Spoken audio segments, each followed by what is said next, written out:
안녕하십니까. 한미애국단체연합이사장 이창 목사입니다. 지금 한반도 주변의 정치 기상도가 참 급격하게 지금 변화되고 있습니다. 지금 이런 상황 속에서 한국은 어디로 갈 것이며 북한은 어디로 갈 것인가. 오늘은 한반도 이 주변 문제에서 한반도의 통일의 전망을 한번 해보려고 합니다. 결론부터 말하면은 한반도 통일은 이미 시작이 되고 이미 가동이 됐다고 이렇게 볼 수 있습니다. 역사는 하루아침에 이루어지질 않습니다. 모든 나라의 흥망성쇠와 문명의 흥망성쇠는 원인이 있고 과정이 있고 그런 과정 속에서 점진적으로 발전하다가 결정적인 순간에 위로 표면에 떠오르는 것이 이것이 역사와 문명의 발전 과정입니다.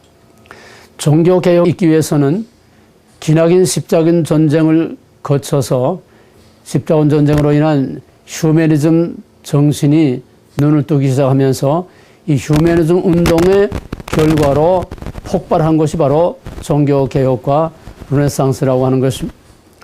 또 프랑스 혁명이라든지 볼셰비키 러시아 소련 혁명이라든지 또 히틀러의 등장과 나치즘, 남북한의 분단과 또 오늘의 상황, 이런 모든 것은 결코 역사는 우연이 없다고 하는 것을 보여줍니다. 역사는 그럴 수밖에 없는 필연적인 결과라고 하겠습니다. 베를린 장벽의 붕괴와 독일의 통일, 또 구소련의 붕괴가 하루아침에 이루어진 것은 결코 아닙니다.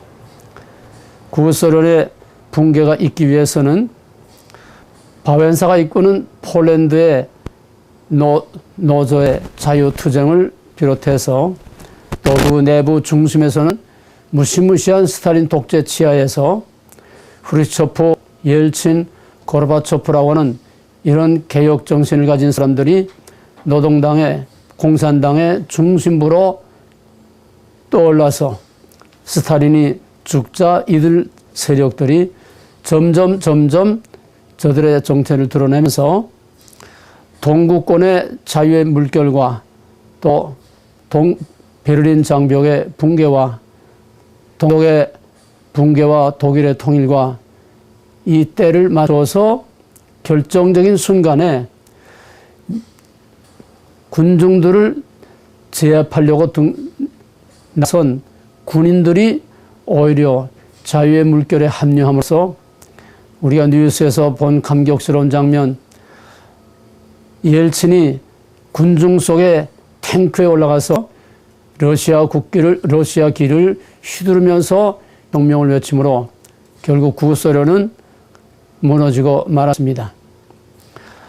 서정주제스의 한 송이 국가꽃을 피우기 위하여 그렇게도 서쪽새는 울었나 보다 한 것처럼 이 소련의 붕괴를 위해서는 수많은 희생과 수많은 과정 속에서 이루어져 왔다는 것을 우리가 너무나 잘 알고 있습니다. 지금 한반도의 모든 상황은 역사상 최대의 지금 기회를 맞고 있습니다. 기회는 위기를 통해서 옵니다.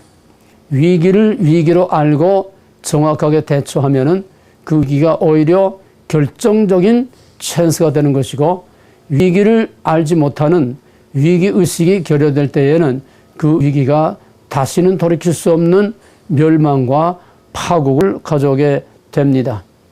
오늘날 남한의 종북 세력이라든지 도덕적 타락이라든지 또 종교의 타락이라든지 총체적 부패와 타락, 생각하기를 포기하고 느낌에 의해서만 사는 이러한 사회는 붕괴될 수밖에 없습니다.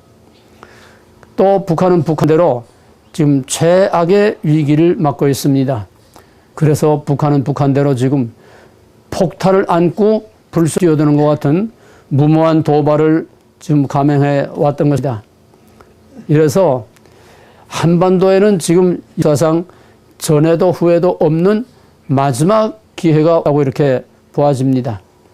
기회라는 것은 우연히 되는 것도 아니고 또 어느 누구에 의해서 인위적으로 만들어지는 것도 아닙니다. 시대의 흐름과 함께 그 기회를 적절하게 포착해서 적극적으로 대처하고 또 그거를 올바로 분별하고 판단할 수 있고 결정적인 행동으로 옮길 수 있는 결단과 지도자의 해안과 지도자의 용기가 기회를 만들어내는 것입니다. 헬라 사람들은 시간을 세 가지로 생각했습니다. 하나는 영원한 시간, 그건 신의 영역이지요. 그 다음에는 흘러가는 시간, 세월이 흘러간다고 그럽니다.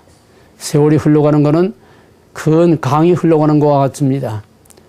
거기에 카이로스라고 하는 시간 개념이 있습니다. 그거는 여기 말하면 콜롬비아 강에 세이몬이 올라오는 계절 또는 준치가 올라오는 그런 계절이 있습니다. 그러면 준치가 새카맣게 올라오는데 그때에 낚시를 던지면은 준치를 무지무지하게 많이 낚아 올릴 수 있습니다. 기회입니다. 기회를 포착하는 그래서 결정적인 순간을 만들어내는 것을 카이로스라고 합니다. 카이로스는 긍정적인 카이로스와 부정적인 카이로스가 있습니다.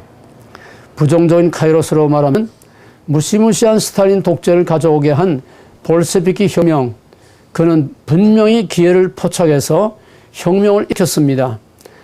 제정 러시아의 그 타락한 황실, 그거를 기회로 삼아서 위기를 기회로 삼아서 볼셰비키 혁명을 일으켰습니다.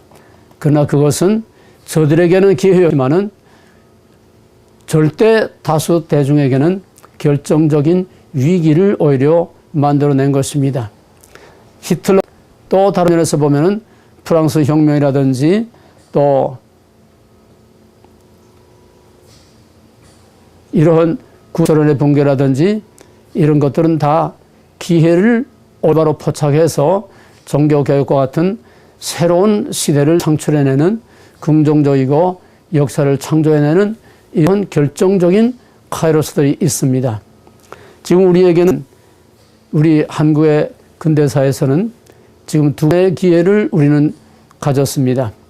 첫 번은 해방 후 도저히 불가능한 상황에서 독립을 이끌어낸 이승만 대통령의 결정적인 결단과 용기와 해안과 역사를 올바로 분별하고 판단한 그 이승만에 의해서 도저히 독립을 할 수 없는 상황, 신탁 통치와 공산화의 그런 위기 상황에서 대한민국이라고 하는 한 나라를 탄생하게 했습니다. 그 다음 민주당 정권을 잡은 후에 최악의 혼란에 빠졌을 때에 박정희라는 사람이 일어나서 우리나라 역사를 5천년의 역사를 바꿔놓고 오늘의 경제대국 10대 세계 경제대국으로 정상들과 어깨를 나란히 하는 이런 오늘의 대한민국을 만들어 왔습니다. 정말 긍정적인 카이로스의 결정적인 순간과 기회를 만들어 놓은 것입니다. 이제 우리에게는 역사상 어쩌면 마지막일지도 모르는 최고의 지금 찬스를 맞고 있습니다. 그것은 다른 것이 아닌 바로 통일의 이미 시작이 됐고 통일의 본격적인 가동은 이미 가동이 시작됐다고 이렇게 보아집니다. 그건 우리가 아는 대로 이 시대의 흐름, 한반도를 중심으로 한 열강들과 태평양 아시아의 정치 기상도의 흐름을 보면은 이거는 결코 우연이라고 할 수 없습니다. 그래서 이런 기회가 우리가 정말로 올바로 포착하기만 한다면은 이런 기회는 다시 오지를 않습니다. 우리는 2012년이 역사의 종말이라고들 굉장히들 떠들었습니다. 뭐 영화도 나오고 인터넷에서도 떠들고 그래서 뭐 별별 웃지 못할 넌센스들도 생기고 그랬습니다. 뭐 마야의 달력, 뭐 노스트라다무스 별별 거의 다 나오면서 2012년이 지구의 종말이 될 것이다. 그러나 분명한 것은 2012년이 지구의 종말이 되진 않았지만은 2012년이 적어도 지구의 동반부 아시아에 있어서는 결정적인 시대의 한 전환점을 가져왔다는 것은 분명합니다. 2012년 한 해 동안에 세계의 30여 개 지도자가 한 해 동안에 바뀌었습니다.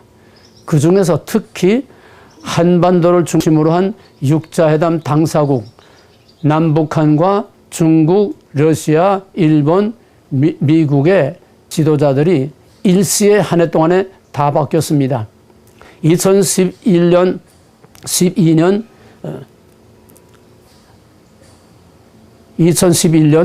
12월 17일에 김정일이가 급사하고, 그리고 2012년 들어오면서 작년 1월에 북한의 28살짜리 김정은이 새로운 지도자로 등장을 했습니다. 이거는 굉장히 시사적인 의미가 큽니다. 한 시대가 이렇게 급변하고 한 시대가 새로운 시대로 넘어가는 하나의 시그널이고 이렇게 볼 수가 있습니다. 그거를 기점으로 해서 러시아의 푸틴이 두 번째로 대통령으로 5월 달에 등장을 했습니다. 9월 달에 중국의 시진핑이 중국의 새로운 지도자로 등장을 했습니다. 공산당의 가장 중요한 특징 중에 하나는, 공산당은 혁명 세력에 대해서 죽을 때까지 보장을 해주는 그런 예우의 그런 룰이 있습니다. 그래서 구소련에서도 외무장관이라든지 또 구소련의 중심부는 전부 다 고령자들입니다. 북한도 혁명 세력 고령들 80대들이 북한을 좌우하는 그런 세력으로 있었습니다. 중국도 마찬가지입니다. 그런데 60대 초반에 시진핑이 등장했다는 것은 중국의 역사가 새로운 새 세대로 세대 교체를 하고, 거기에 따라서 모든 방향과 성격이 달라질 것을 예고하는 하나의 또한 신호라고 볼 수가 있습니다. 그 다음에 이어서 11월 달에는 오바마가 재선이 됐습니다. 뭐 재선이나 초선이나 거기서 거기 같은 사람 아니냐 하지만은 미국의 초선과 재선은 전혀 성격이 다릅니다. 초선 때는 벌써 2년만 지나면은 중간선거라고 해서 그 다음 재선을 준비하기 때문에 초선 때는 소신 있는 정책을 밀어붙일 수가 없습니다. 그래서 오바마가 초선에 당선되자마자 강행한 것이 건강보호법과 또 동성애법.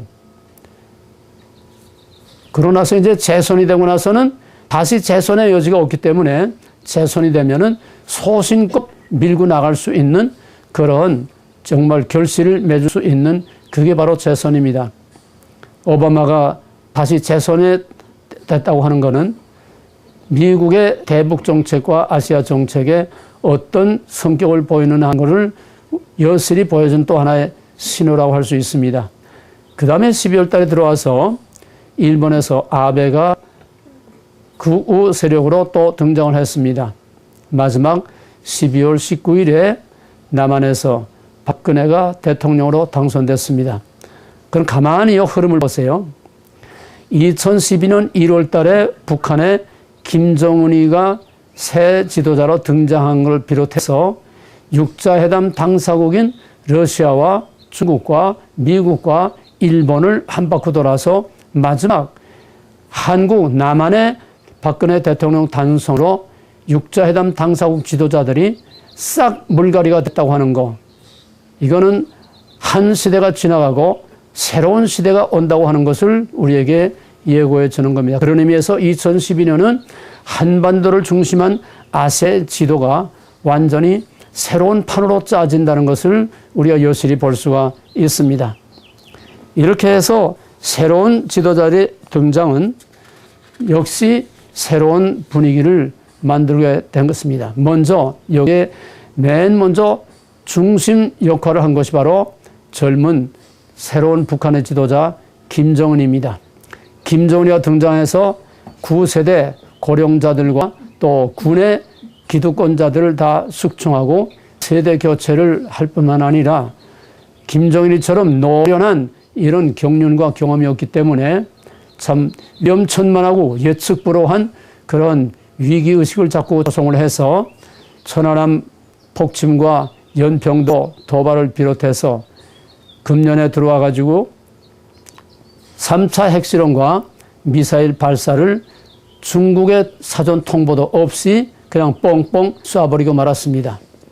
이것이 결정적인 계기가 되어서 중국과 북한의 관계가 새로운 판도로 바뀌게 되는 계기가 되었고, 거기에 이어서 계속되는 한미 군사훈련을 통해서 북한이 초긴장을 해가지고 이제는 도발에 아주 극에 달해서 이제는 핵 선제 공격으로 워싱턴을 불바다로 만들겠다고 하는, 더 이상 입으로 담을 수 없는, 이제는 이미 전쟁 포고와 같은 이러한 전쟁의 위기를 조성을 했습니다.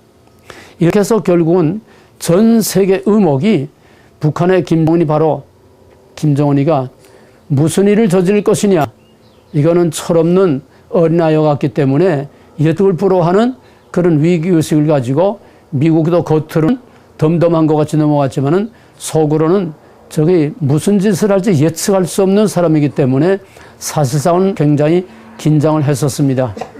다행히도 뭐 도발을 하진 않았지만 할 수도 없지요. 그런데 결과는 모든 관심이, 그동안에 별로 북한에 관심을 갖지 못했던 사람까지도 북한에다가 관심을 총 집중하고 초긴장한 그런 상태에서 박근혜 대통령이 미국을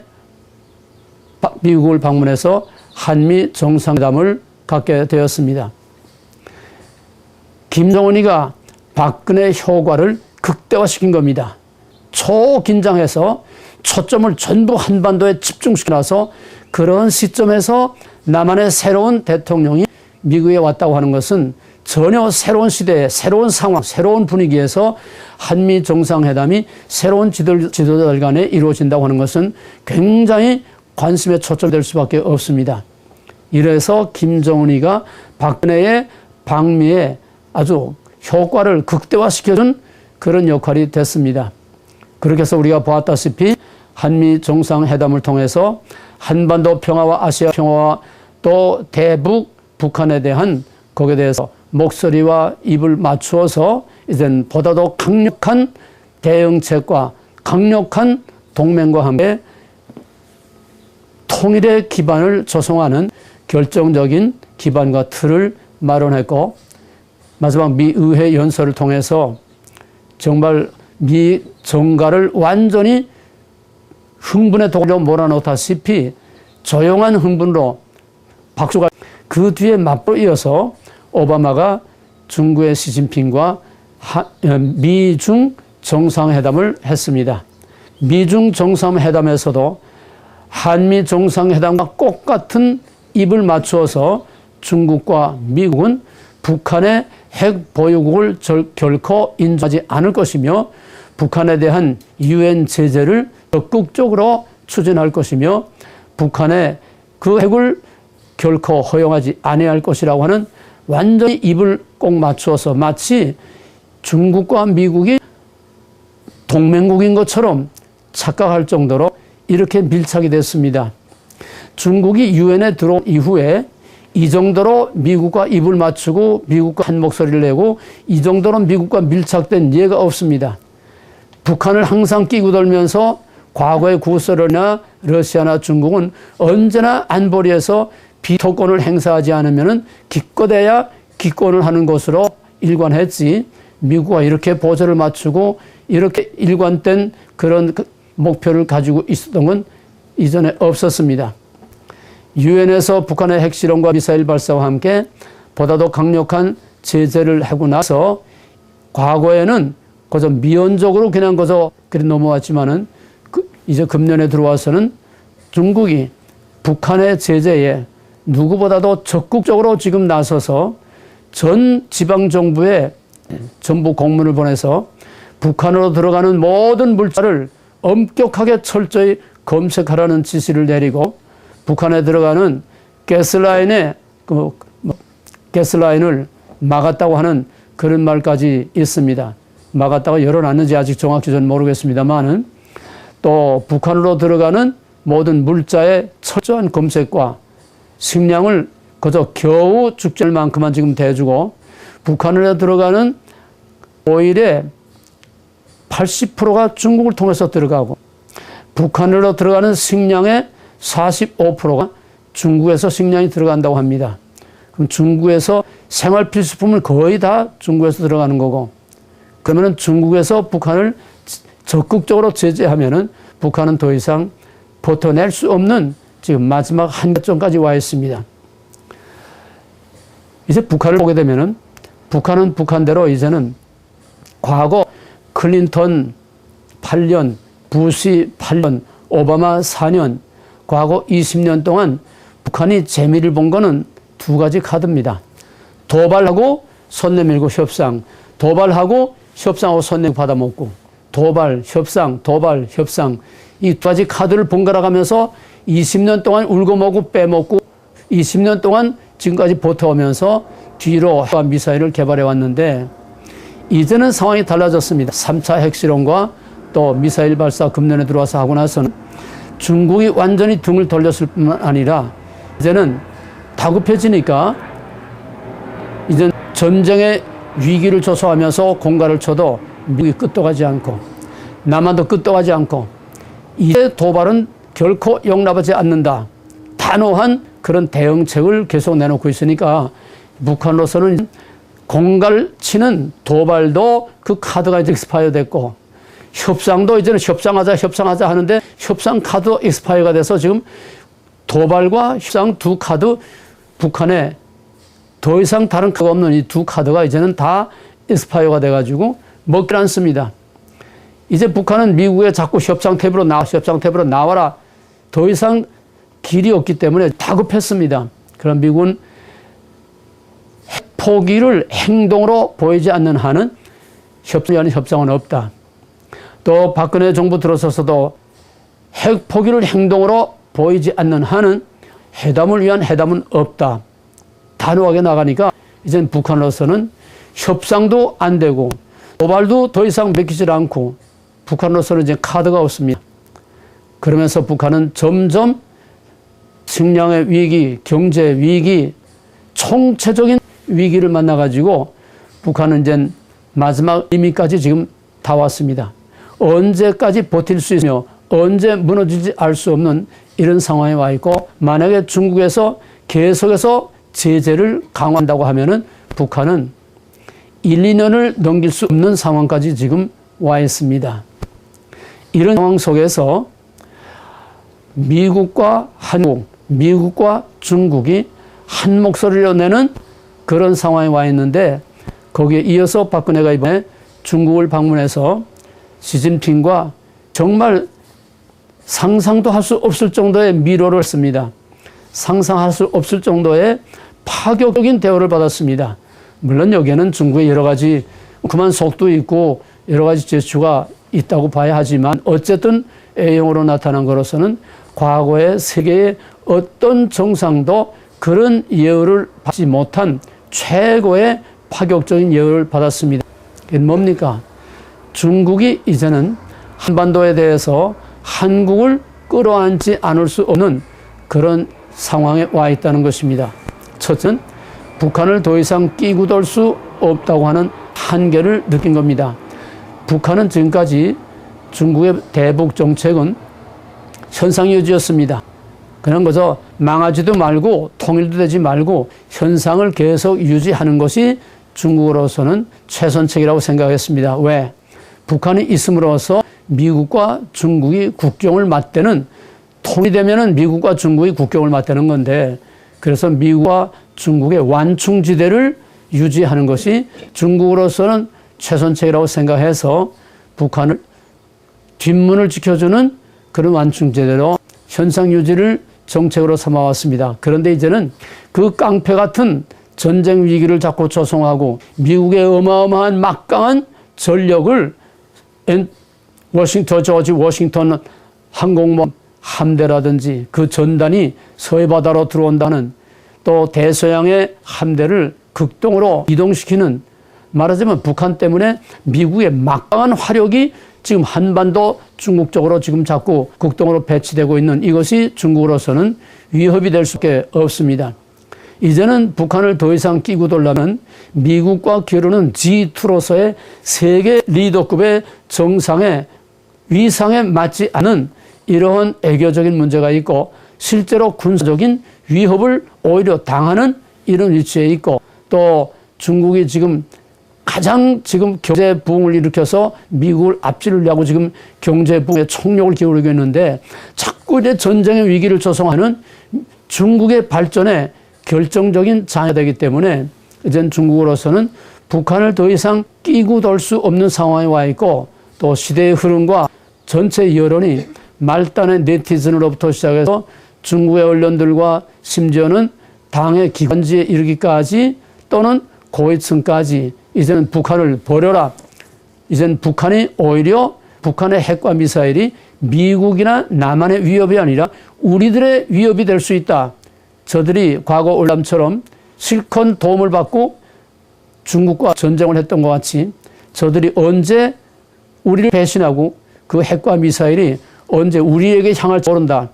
그래서 심지어 얼마 전에는 군민합동 북한의 핵미사일이 중국에 떨어지는 것을 가상을 해서 군민합동 대핵전쟁에 대한 민방위 훈련까지 할 정도로 북한을 지금 중국의 위협의 요인으로까지 보고 있는 이런 분위기가 됐습니다. 이런 상황에서 북한을 끼고 돌 수도 없고, 또 북한을 그렇다고 해서 간단하게 포기할 수도 없는 이런 지금 딜레마에 있는 것이 바로 중국입니다. 한편 그와 함께 중국은 지금 남한을 끼고 돌 수밖에 없는, 끌어안을 수밖에 없는 그런 상황에 와 있습니다. 왜냐하면 가깝게는 지금 일본과 중국이 영토 분쟁으로 지금 굉장히 서로 대치 상황에 있고, 미국은 또 미일 동맹으로 해서 일본의 영토를 중국 군대가 상륙한다면은 미일 동맹에 의해서 미국 본토가 침공당한 거로 간주해서 미군이 여기에 개입할 것이라고 하는 이런 상황에서 미일 또 일본과 중국의 영토 분쟁에서 지금 중국은 상당히 어려운 상황에 와 있습니다. 그런 상황에서 한국을 끌어안음으로써 한국을 일본에 대한 견제 세력으로 중국이 끌어안으려고 하는 이런 상황이 있고, 또 한편 나가서는 이제는 더 이상 북한을 그대로 방치해서는 중국의 결정적인 지금 타격이 올 것을 저들이 보았기 때문에 이제는 차라리 남한에 의한 자유평화 통일이 선택의 여지가 없는 이제는 최선책이 아닌가 하는 이런 분위기가 중국에서 점점 무르익어 가고 있습니다. 그러면 문제는 과연 중국이 북한을 포기할 수 있겠느냐? 그것도 간단한 문제가 아닙니다. 중국이 북한을 포기한다면은 북한이 완전히 중국을 버리고 미국하고 맞짱을 쳐서 미국과 밀착을 해서 중국을 배신할 수 있다는 겁니다. 그러나 이것은 사실상 불가능합니다. 왜? 북한이 미국과 하나가 돼서 중국과 겨루려면은 핵을 포기해야 하는데, 북한은 핵폭탄을 안고 자폭하면 자폭했지 절대로 핵을 포기할 수 없습니다. 핵을 포기하지 않는 한 미국과 하나가 돼서 중국을 서로 대립할 수가 없습니다. 이건 하나의 불가능한 가상이고, 두 번째는 뭐냐 하면은 만약에 중국이 북한을 버린다고 하면은 북한에 대한 모든 경제 지원을 중단해야 하는데, 북한에 대한 경제 지원을 전면적으로 중단한다고 하면은 북한으로부터 수십만 내지 중국에서는 약 200만까지를 봅니다. 수십만 내지 100만, 150만, 200만 명의 엄청난 탈북자들이 중국으로 넘어올 것이기 때문에 중국에서는 지금 압록강, 두만강에 철책을 지금 쌓고 있고, 또 30만의 군대로 유사시에 대량 집단 탈출을 막으려고 하는 그런 군대를 지금 두만강, 압록강 국경지대에 배치하고 있습니다. 북한이 붕괴돼도 문제고, 북한을 견제해서 경제 지원을 중단하고 북한을 버려도 문제가 되고, 끌어안고 있자니 이제는 이게 그것도 시한이 다 돼가지고 더 이상 중국이 북한을 끌어안을 수도 없는 이런 상황에 와 있습니다. 또 만약에 북한을 버리고 남한에 의한 자유 통일을 한다고 하면은 어떤 문제가 오느냐? 북한을 버리고 남한에 의한 자유통일을 하면은 아시아의 평화는 이루어집니다. 왜?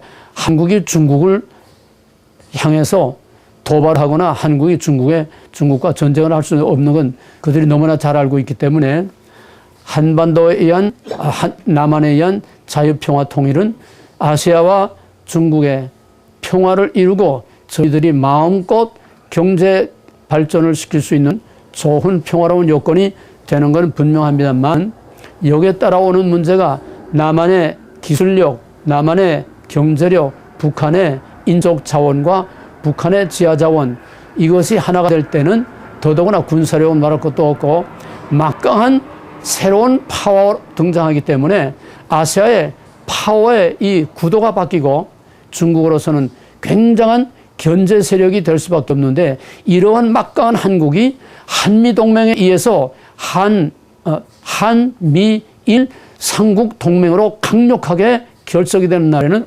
중국으로서는 굉장한 위협이 될 수밖에 없다. 남한에 의한 자유통일이 오히려 북한을 현상 유지대로 놔두는 것보다 어쩌면 더 큰 위협이 될 수도 있다고 하기 때문에 자유통일도 그렇게 쉽게 결정할 수가 없습니다. 이거보다 보다도 실리적인 문제는 지금 중국이 북한에 눈독을 들이고 있는 것은 북한에 묻혀있는 3조 내지 5조 달러 규모의 그 히토류 초현대 무기와 초현대 과학에 없어서는 안 될 그런 중요한 이 새로운 신소재가 바로 히토류인데, 이 막강한 양의 지하 자원을 중국이 이거를 지금 먹으려고 거기에 눈독을 들이고 있는데, 통일이 되면은 그거는 저희들이 도저히 가져갈 수 없는 상황이 되기 때문에 이 북한의 지하 자원, 또 북한의 지금 전 세계 우라늄의 몇 %? 어마어마한 우라늄이 북한의 지하 자원으로 묻혀 있습니다.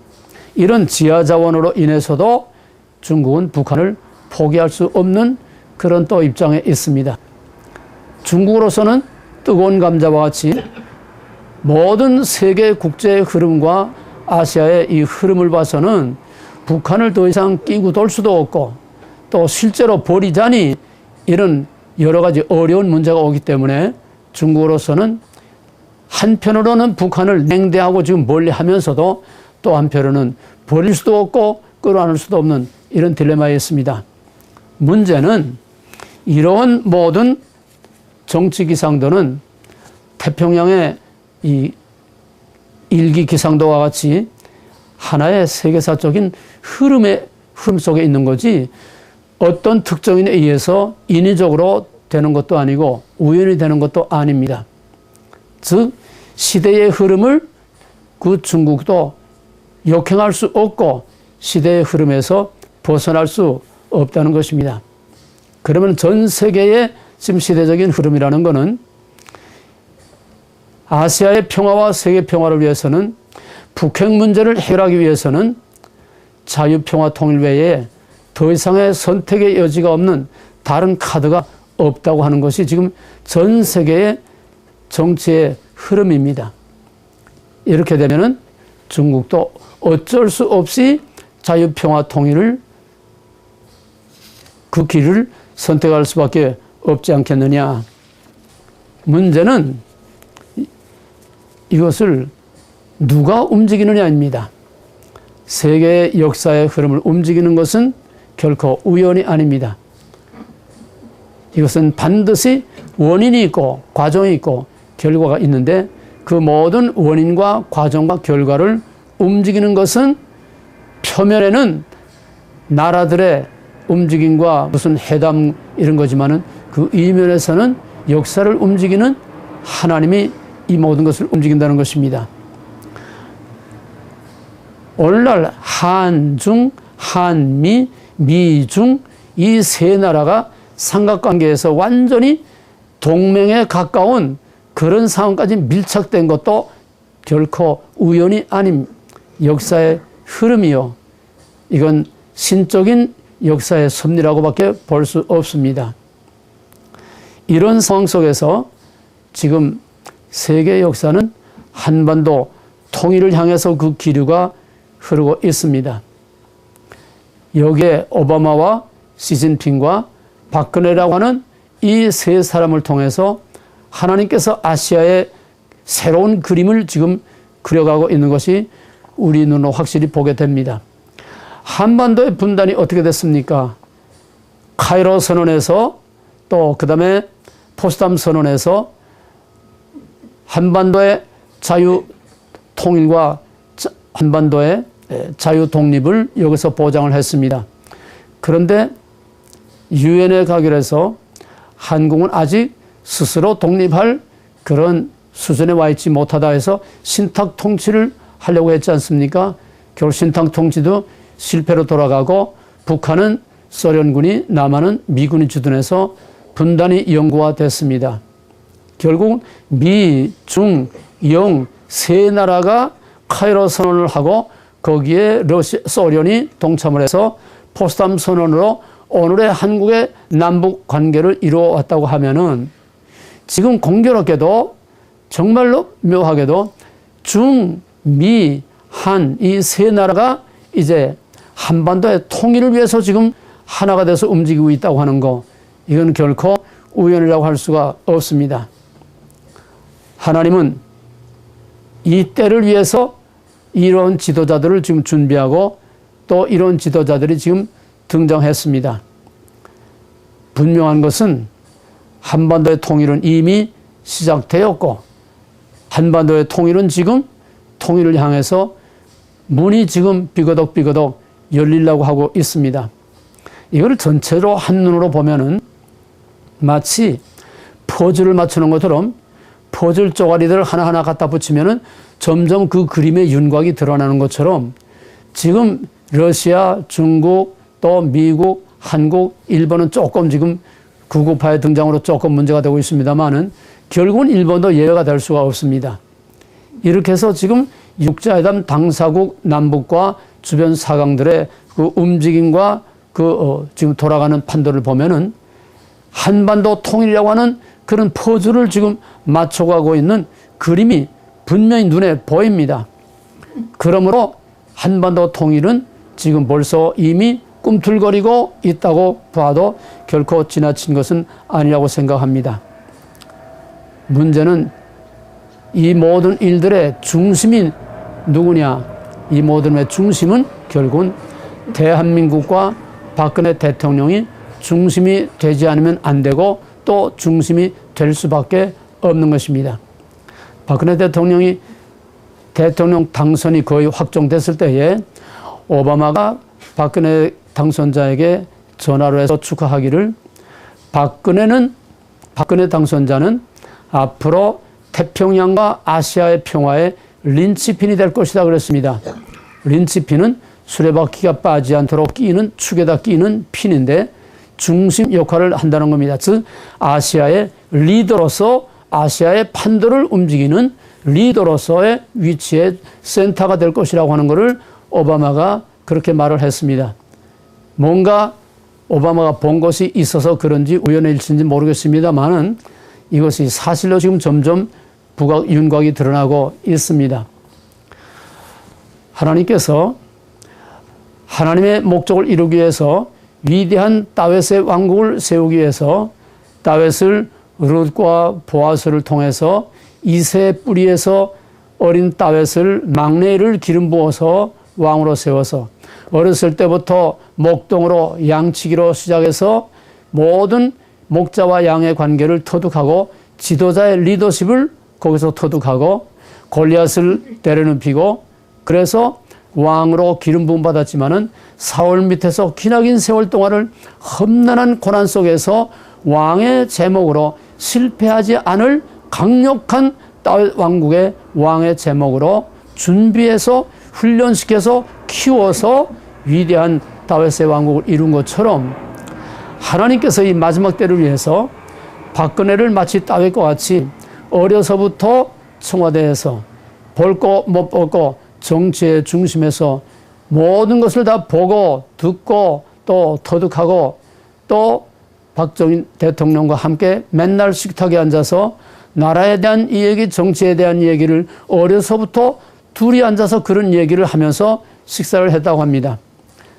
결국은 자기의 어머니 아버지가 다 거기서 총탄에 맞아 죽는 비운을 겪으면서 눈물로 청와대를 떠나서 18년 동안 운동 생활을 하면서 온갖 인간으로서는 정말 견딜 수 없는 그런 암담한 터널을 통과하면서 많은 경륜을 터득하고 준비했습니다.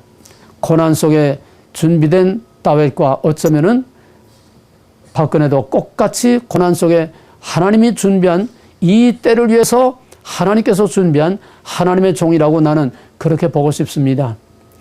우연은 없습니다. 박근혜가 만약에 지난번에 이명박하고 한나라당에서 경선을 하다가 그때 대통령이 됐다면은 박근혜 할 일이 별로 없습니다. 이명박 임기하고 지금 박근혜 임기하고 시대 상황이 전혀 다릅니다.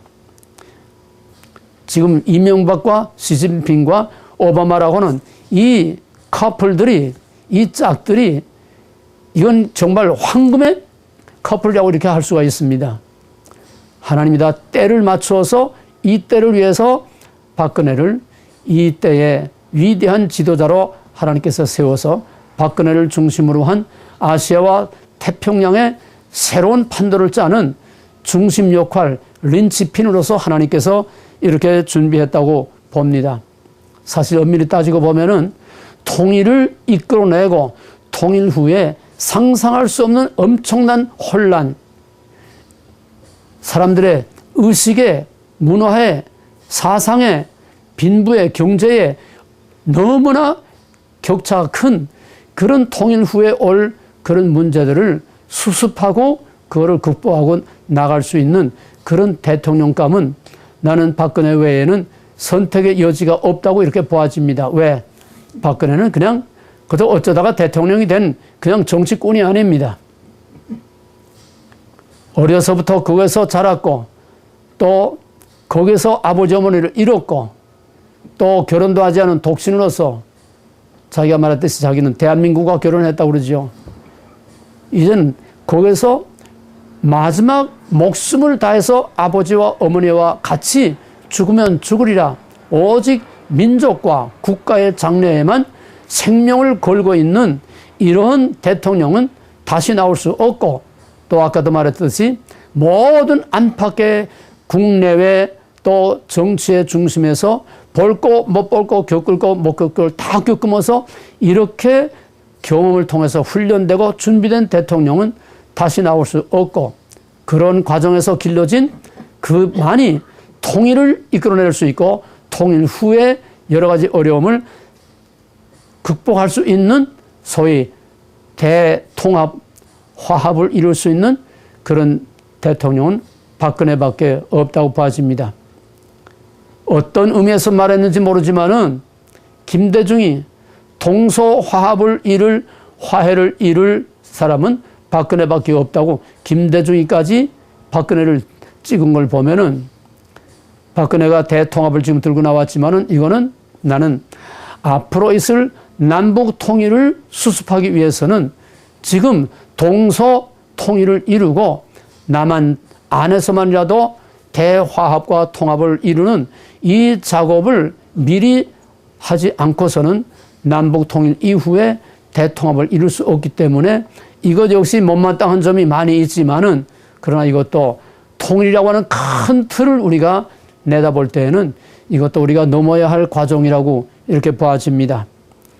그런 의미에서 박근혜 대통령은 바로 통일을 위해서 준비한 하나님이 준비한 대통령이고 또 박근혜 대통령 임기 중에 반드시 통일이 된다고 나는 확실히 믿습니다.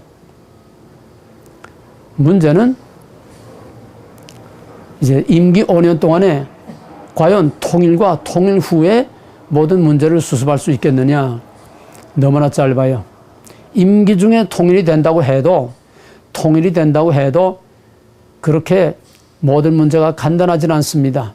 뭐 어떤 형태로 될는지는 예측할 수 없지만은 그러나 그 통일 후가 더 많은 문제를 안고 있습니다. 그러자면은 지금 국회에서 요즘 NLL 문제와 뭐 또 이 국정원 문제 이런 거 가지고 지금 모든 걸 다 뒤로 밀어놓고 지금 있지만은 그 바로 직전에 개헌 문제가 여야 합의로 원칙상 합의를 했습니다. 개헌을 해야 된다.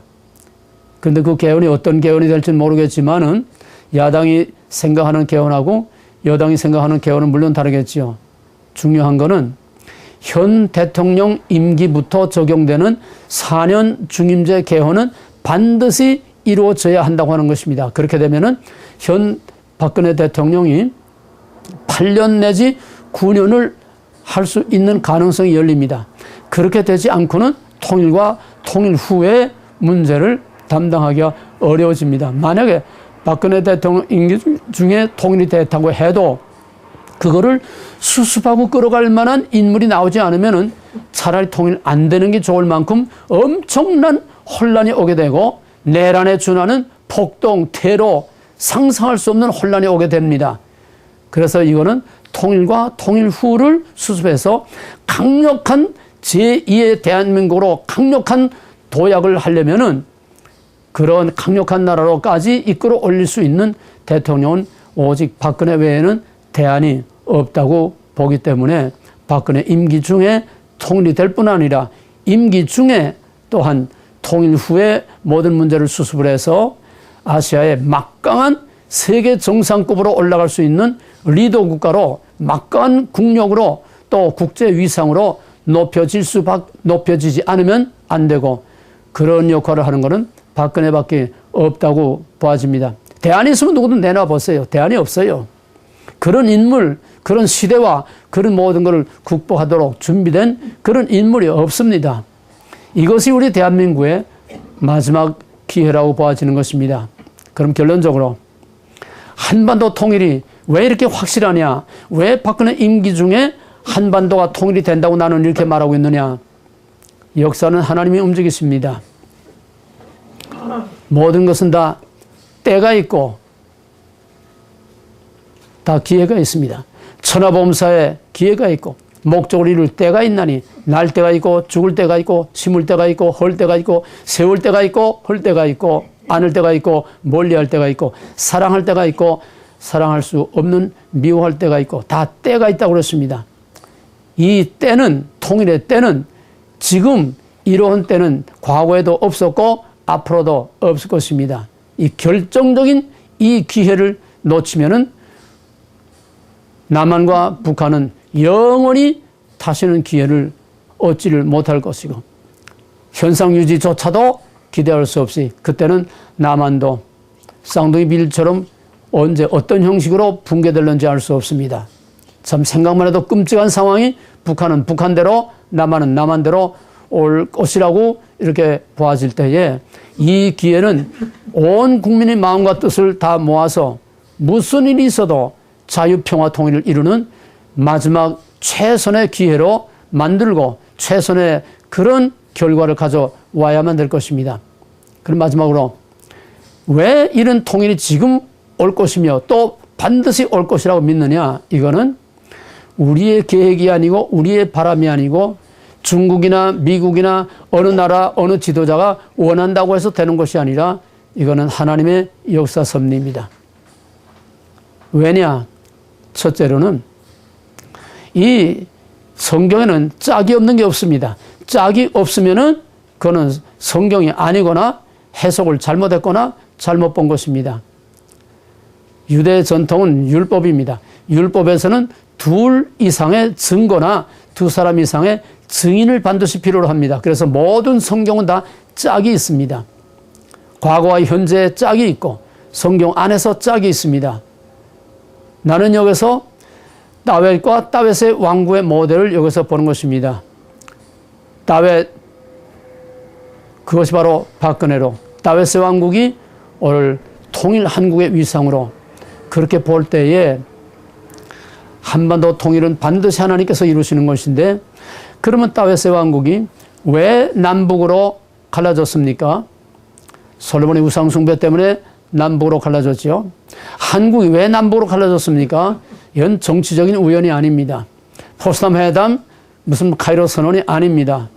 이거는 1938년 9월 23일에 한국의 장자교단인 대한예수교 장로회가 신사참배는 우상숭배가 아니라 국민의례다. 그러므로 모든 교회는 다 신사참배하라. 꽝꽝. 이것이 결정적인 계기가 돼서 그래. 그러면은 아시아의 동양의 예루살렘이라고 하던 평양에서 이렇게 우상숭배를 합법화 가결했으므로 그러면 너희가 알지 못하는 우상을 실컷 섬겨봐라. 그래서 유다가 바벨론의 포로 사로잡혀가서 금신상 앞에 절을 되는 이런 상황까지 오지 않았습니까? 마찬가지로 너희가 그렇게 우상이 좋거든 신물이 나도록 우상을 한번 섬겨봐라. 그래서 남북으로 허리를 갈라놓은 것이고 동양의 예루살렘이란 평양이 우상의 소굴이 되는 겁니다. 이렇게 해서 애기 김일성 태양신의 우상이 애기 김일성, 중학생 김일성, 10대 김일성, 각양각색의 김일성 태양신의 그 우상이 동상이 38,000개 전국에 깔려 있어서 그 김일성 우상에게 경배하지 않고는 살아남을 수 없는 이런 우상의 소굴로 만들었고 거기에 요즘은 김정일이가 또 하나 더 추가가 됐어요. 이제 68년 동안 신물이 나도록 이 우상을 섬겨서 이스라엘을 70년 만에 바벨론 포로에서 돌이키신 것 같이 이제 마지막 한국을 하나님께 쓰시기 위해서 북한의 70년의 포로 생활이 차기 전에 북한의 우상 숭배로 말미암아 노예가 된 북한 동포들을 해방하지 않으면 안 되는 그런 시점에 지금 와 있어서 70년이 차기 전에 반드시 북한은 무너지고 사로잡힌 자와 눌린 자가 자유함을 얻고 울며 돌아오는 바벨론 포로와 같은 그런 엑소더스가 북한에서 이루어질 것이라고 나는 그렇게 확신하고 믿습니다. 두 번째는 왜 한국의 통일을 이렇게 하나님이 주도하시는가? 하나님은 아시아 한반도를 중심으로 한 아시아의 역사에 하나님께서 친히 이미 개입하셨습니다. 하나님께서 이스라엘을 애굽에서 이끌어내기 위해서 모세와 함께 그 역사 속에 개입하신 것처럼 바벨론 포로를 거기서 해방시키기 위해서 에스겔 1장에 있는 것과 같이 하나님께서 그 백성을 심판하고 또 구원하기 위해서 역사 속에 개입하신 것처럼 하나님께서 북한의 동포들의 해방과 남한에 의한 자유평화 통일을 위해서 하나님께서 역사 속에 개입하셔서 아시아의 열강을 친히 움직이시고 지금 중심에서 모든 열강들과 남북한을 지금 하나님이 친히 진두지휘하면서 지금 한반도 통일을 이미 벌써 움직이고 있다고 나는 그렇게 보아집니다. 그러면 하나님께서 왜 한반도 통일을 하나님이 친히 주도하시고 하나님이 한반도 통일을 이렇게 꼭 하려고 하는가? 그거는 하나님의 위대한 구원의 역사가 일찍이 아브라함의 자손 이스라엘을 통해서 하나님의 복음을 온 세계에 전하는 씨 뿌리는 이런 역할로 이스라엘을 택하셨습니다. 그것은 형태입니다. 아브라함의 자손, 아브라함의 혈통,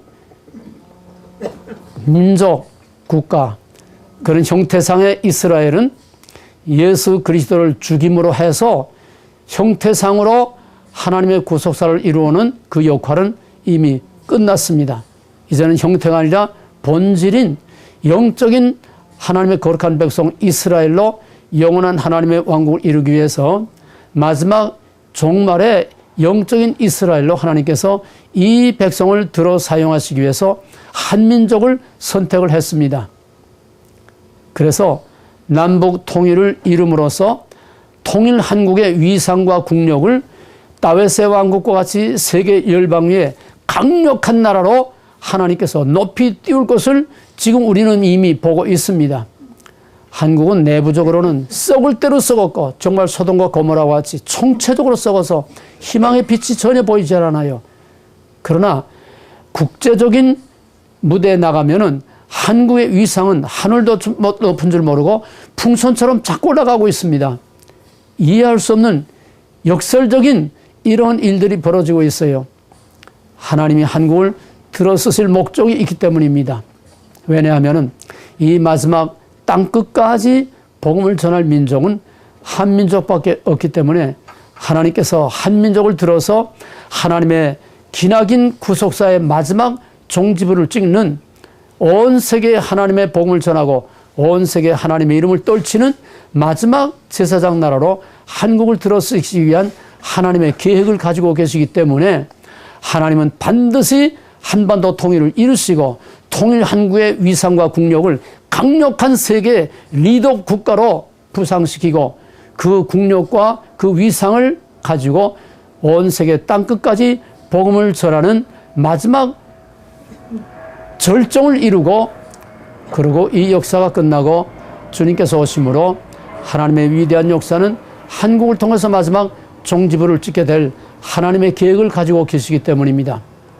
그러므로 통일은 우리의 소원이 아니라 한민족을 들어 사용하여 하나님의 목적을 이루는 세계 선교를 위해 하나님이 정하신 하나님의 계획이요 하나님이 한민족을 택하셨기 때문에 이건 우리의 소원이 아니라 하나님의 계획이기 때문에 통일은 반드시 이루어지고 그것이 언제냐?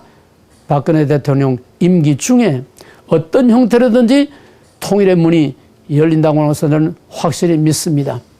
그러므로 우리는 모든 것을 다 초월해서 하나님의 이 위대한 계획에 동참해서 온 국민 모든 교회가 한마음 한뜻이 되어서 세계 역사상 유례를 볼 수 없는 마지막 기적을 창출해내는 한반도 통일과 세계 열방위에 뛰어나는 다윗과 다윗의 왕국을 온 세계 모든 나라들이 다 두려워하고 부러워하고 다 그 그늘에 거하려고 스스로 그 그늘에 들어오는 것처럼 통일 한국의 온 세계가 다 이걸 부러워하고 통일 한국을 통해서 하나님의 큰 영광이 드러나는 이 일을 위해서 우리는 큰 비전과 정말 꿈을 가지고 확신을 가지고 한국 교회와 온 민족이 하나가 되어서 하나님의 위대한 뜻을 이름으로써 한국으로 말미암아 하나님의 위대한 역사의 절정을 이루고 하나님의 구속사를 끝내는 역사의 주인공이 다 되어지기를 간곡히 소망합니다. 감사합니다.